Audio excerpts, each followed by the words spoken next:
Timu. Rawr. Imagine that for the entire video. Timu. Rawr. Timur. Rawr. No, okay, that's my intro. Go on.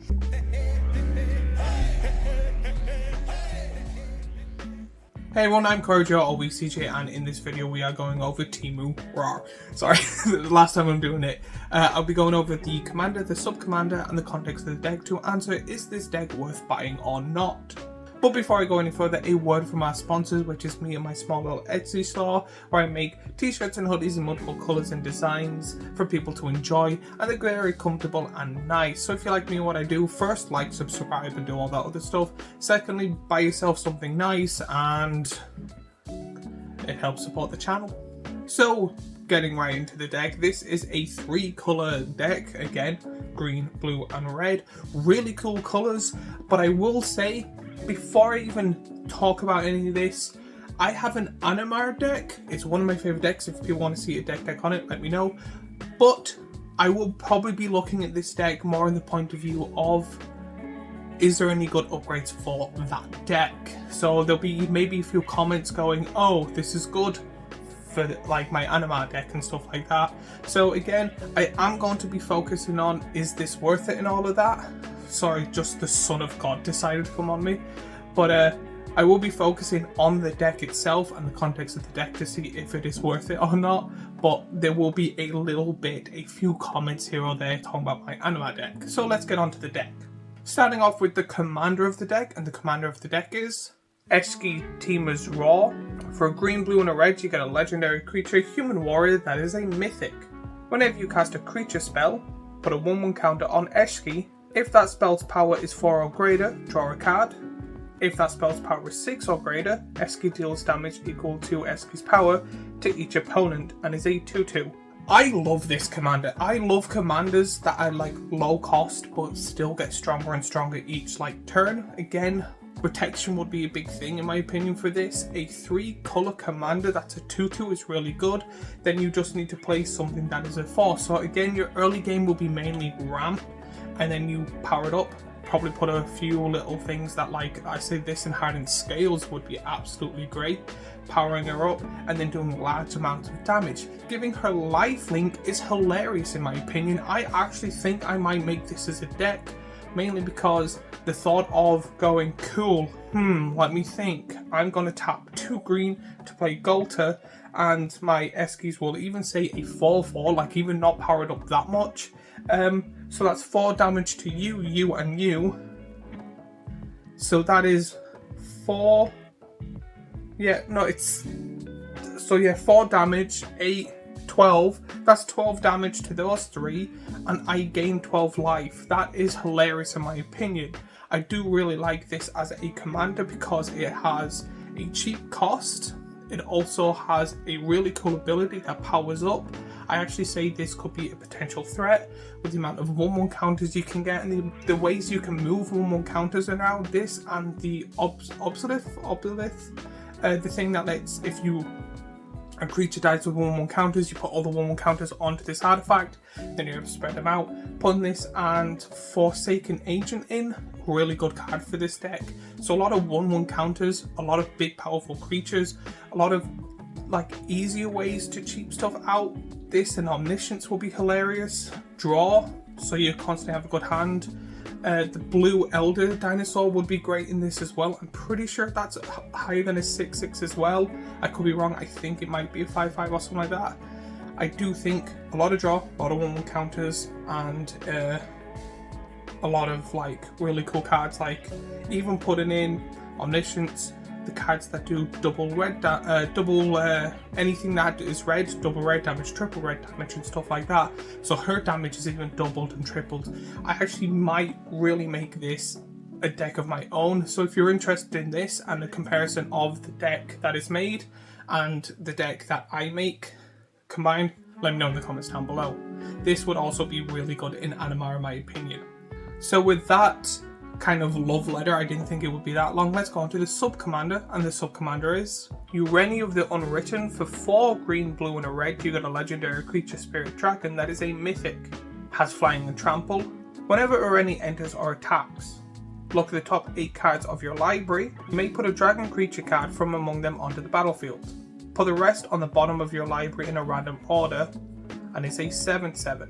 In my opinion, I'm going to take a little pause here not to talk about the commander so far, or the sub-commander so far. I really like the commander. I think it's one of my favourite commanders they've made potentially in a while. I really do like this card. The sub-commander though has made me shift this deck a lot. This focuses a lot on dragons. It is a good card. 7 mana for a 7/7 with 2 keywords, and you're able to play dragons on the field for free is a really good ability, especially if you play like the cat that lets you flicker and have a bunch of ramp to get this out early and stuff like that. It is a really good card. However, the way I really like this is with the commander, but I really do think that because of the sub-commander, they're going to build the deck a lot more focused on that. Yes, a dragon deck is good with a with the commander. However, I think the way I would have liked the deck is with a bunch of 1/1 counters, a bunch of damage doublers, a bunch of draw. I think now more it's going to be kind of like that, but with mainly dragon focus, which is going to shift the deck a lot more on the sub-commander. So I'm not kind of really excited. I might just buy the commander itself and build the deck my own way, but I do think this sub-commander still has a lot of potential. I do think it is a lot of mana, but you get a kind of a free dragon. You do have to hard focus on the dragons to make this work, and I think that's what they're going to do. So then let's go on to the full context of the deck now, starting off with the creatures. When it comes to this deck, there is a total of 35 creatures, which makes sense with the commander and sub-commander both being creature focused heavy, but you get cards just like Deceptive Frostkite, Hammerhead Tyrant, Parapent Thrasher, Thundermane Dragon, Broodcaller Surge, Kegia the Tide Star, Atsushi the Blazing Sky, Dragon Master Outcast, Gadrug the Crone Surge, Glorybringer, Hellkite Courser, Lathis Dragon Queen, Leyline Tyrant, Nesting Dragon, Nogi Dragon Zealot, Opportunist Dragon, Surge of the Throne, Scared Hellkite, Stormbreath Dragon, Torrent Mauler, Territorial Hellkite, Thunderbreak Regent, Vengeful Ancestor, Verix Bladewing, Atarka World Renderer, Dragonlord Atarka, Hardbringer of the Haunt, Sarkhan Solar Flame, and Steel Hellkite. So my fears did really come true. This more seems to be a hard focus on the sub-commander, which again isn't bad, I just prefer the commander. With the commander, it does have that thing that you can build it in many different ways. You can make it OP with like even full elves or dragons and stuff like that. So I understand why they're hard focusing on the sub-commander. I just see that it's kind of too hard focus on it. It's pretty much made the commander not obsolete, it's still playable, but this seems to be a very hard dragon focused deck, which I know is going to sound weird in a dragon set. But you're getting a lot of cards that everyone kind of has. They're reprinting the Dragon Lord when it comes to the Secret Lair. You can get them in the sets. Like, there's a lot of dragons here that just seem to be getting a lot of reprints, which again, dragon set makes sense. But also thrown in the deck as well makes it not really wanting to buy it. I know a lot of people have spare Steel Hellkites, Atarka World Renderer, the Leyline Tyrant, Lathis Dragon Queen. So there is a lot of dragons I've seen a lot of people have lots of spares of. So again, if you're looking to buy this deck, you can kind of build half of it just from friend groups or your local LGS, because it seems to be a lot of dragons they use over and over again, where even though there is a few dragons that are brand new that they could have used or newish in the last 2-3 years. When it comes to being a brand new player though, if you have no dragons, this is great if you're a fan of dragons. So if you play D&D and love dragons and stuff like that, and you're brand new to Magic, even just buying it to have these is a really great card, or a really great deck. I also think the early game of this is going to be a bit weak, depending on how many mana rocks and how good the lands are. So I think this is quite an okay, good mid to late deck. So now let's go into the spells of the deck. When it comes to spells, there's 15 in total, but the ones you gotta look out for are Will of the Teamer, Sense Festival, Become the Avalanche, Blasphemous Act, Storm's Wrath, Sylvan's Stampede, Chaos Warp, Spitflame. Not really where I would go with the spells. The damage spells are quite okay. There's a few draw as well, but I do have to focus on Become the Avalanche is such a good card. It's pretty much like a Greater Behemoth, but a lot cost more effective. I do really like this card. I do think that card will be good in many decks, especially a lot of Simic draw. Even if you're playing with tokens and stuff, I do think that is a card that people should kind of grab their hands on. I do think it is a very good card. The Blasphemous Act, again, is in all decks that pretty much have red. There's a lot of damage stuff. When it comes to sorceries, I think more, there is a few sorceries that give like +1/+1 counters and stuff like that. I do think, I can never remember the name, but it was in the War of the Spark and has the ability to give you like 4 choices. Something with Civilization, you can get a bunch of 2/2 like people, but there's also an option where you can get a bunch of 1/1 counters on something and you get to pick like 3 or 4 times.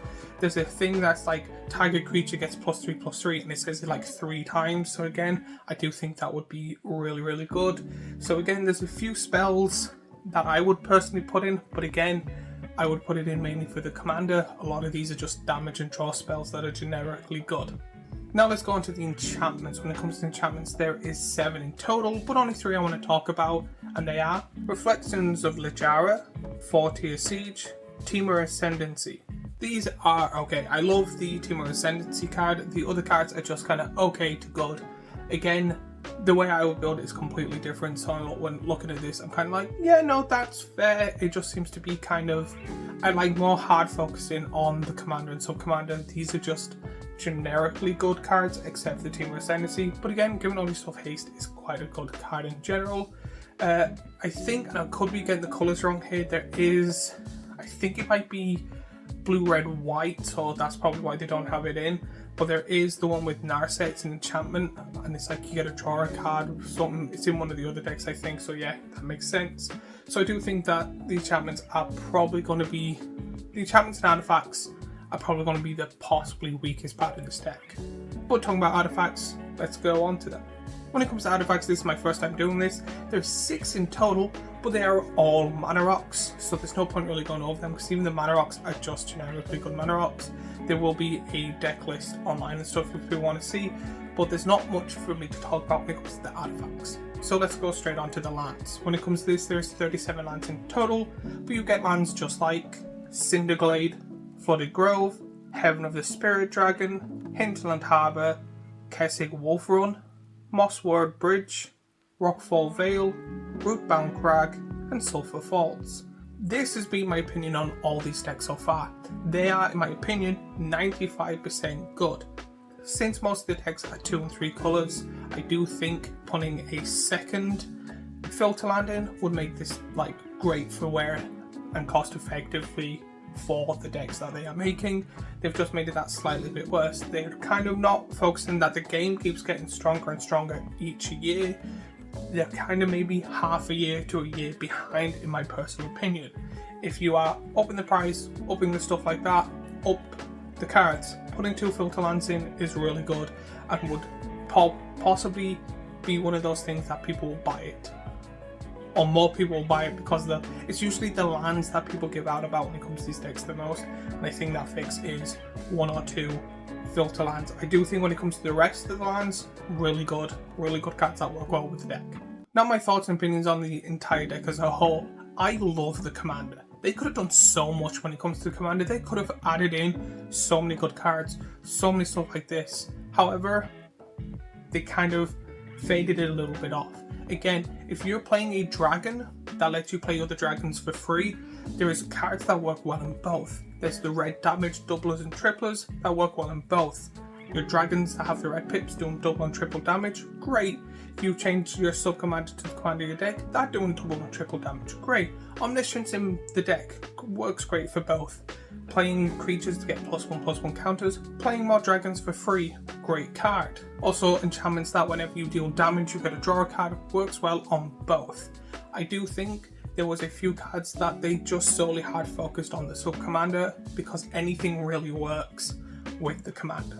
The creatures are pretty much all dragons, the enchantments and artifacts are meh, the sorceries are mainly just weird in my opinion, a lot of damage which makes sense, but it's mainly to just board wipe and slow the people down, a lot of damage and stuff like that, but I'm not the biggest fan of majority of them cards. I think it is a hard push for the Commander, but I think when it comes to new players, I do think it is a good deck for new players, especially dragon lovers, so I actually give this maybe a 7.2 overall. And they are my thoughts and opinions. I would love to hear your thoughts and opinions down in the comments down below. If you want to see me do an Anima deck tech, let me know in the comments down below. And if you want me to see me build the Commander and compare the deck to this deck, let me know in the comments down below.